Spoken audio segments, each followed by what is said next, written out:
দেবাশিস চৌধুরী, আমি যে কথাটা বারবার বলছিলাম, আমি এই বিগত 8 দিন ধরে যে কভারেজ করছি অযোধ্যার মাটি থেকে, এই পুণ্যভূমি থেকে, এই পুণ্যভূমি রামলাল্লার পুণ্যভূমি, এই পুণ্যভূমি রাম জন্মভূমির যে মাটি, সেই মাটি এই মুহূর্তে প্রচুর মানুষের পা পড়ছে সেই মাটিতে।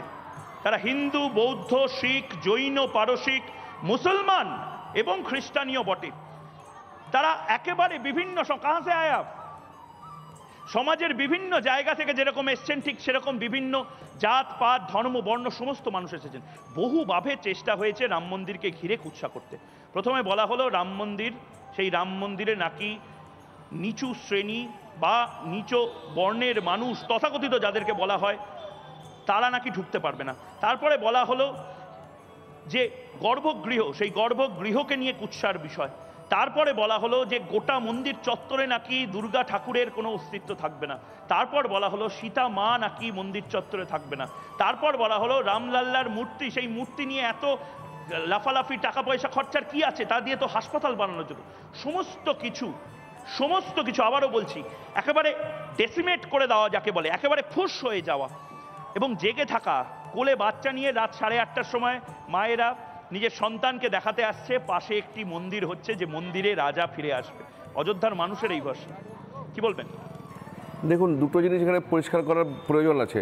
প্রথম হচ্ছে যে এই যে প্রাণ প্রতিষ্ঠার যেটা ধর্মীয় অনুষ্ঠান, যেটা ধর্মের দিকটা, সেটাতে 14 জন এখানে যজমান আছেন, 14 জন পূজা দেবেন। তার মধ্যে নরেন্দ্র মোদী নেই, মোহন ভাগবতজিও নেই। এনারা সেবায় থাকবেন, এনারা পাশে দাঁড়িয়ে থাকবেন। কাশীর ডোমরাজ, মহাদেব গায়কওয়াড়, দিলীপ বাল্মীকি, এরকম প্রভৃতি সো কল্ড কোট আনকোট নিচু জাতি, কোট আনকোট তথাকথিত নিচু জাতি, এরাই যজমান হবেন, এরা প্রাণ প্রতিষ্ঠার পুজো করবেন। কাশীর ডোমরাজ, মহাদেব গায়কওয়াড়, দিলীপ বাল্মীকি, আরও এদের সঙ্গে আরও 12 জন, আরও 11 জন, এই 14 জন হচ্ছে যজমান, প্রথম। আর দ্বিতীয়, এই যে শঙ্করাচার্যের বিষয়ে বারবার বলা হচ্ছে, আমার একটা প্রশ্ন আছে, আমি আপনাকে ইন্টারাপ্ট করছি বলে সরি চেয়ে নিচ্ছি।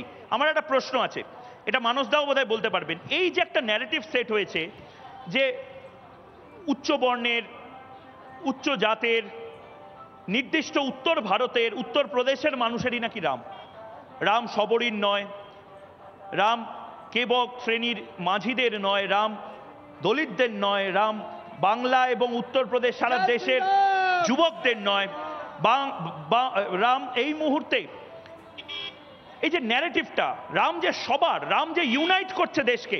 আপ কাহা সে? আগ্রা। আপ কাহা সে? আমি আসাম থেকে। রাম যে জুড়ে দিচ্ছে অসম, পশ্চিমবঙ্গ, উত্তরপ্রদেশকে, এটাকে কি বলবেন? না, অবশ্যই ভগবান রাম শুধু ভারতবর্ষ নয়, গোটা south east Asia, Laos, Cambodia, Thailand, আমরা সবাই জানছি ইন্দোনেশিয়ার প্রাণপুরুষ রাম। তো এটা তো আছেই। শঙ্করাচার্যের বিষয়টা হচ্ছে যে যেই শঙ্করাচার্যের বিষয়ে এত উৎপাত হচ্ছে, ডিসেম্বর 2004 মিথ্যে খুনের অভিযোগে শঙ্করাচার্যকে কেন্দ্র সরকারের অঙ্গুলি হেলনে, সোনিয়া গান্ধীর অঙ্গুলি হেলনে কাঁচির শঙ্করাচার্যকে অ্যারেস্ট করা হয়েছিল। তখন কজন এই কি বলে মুলায়ম সিং যাদব আর লালু যাদব এরা সরব হয়েছিল। 2013-তে এই অভিযোগ থেকে মুক্ত হয় শঙ্করাচার্য, কাঁচির শঙ্করাচার্য। 2004 থেকে 2013 অবধি উনি দীর্ঘদিন এই লড়াই লড়েছেন। আমি একটু থামাচ্ছি, আমার রামদেব বাবা এই মুহূর্তে যাচ্ছেন, বাবা রামদেব এই মুহূর্তে আমার পাশ দিয়ে যাচ্ছেন। দেখতে পাচ্ছেন বাবা রামদেবকে ঘিরে কি পরিমাণ উন্মাদনা, প্রচুর মানুষ এই মুহূর্তে, গোটা এলাকার যত মানুষ রয়েছেন তারা কনভয়ের পেছনে দৌড়াচ্ছেন। বাবা রামদেব এই মুহূর্তে আমার পাশ দিয়ে বেরিয়ে গেলেন।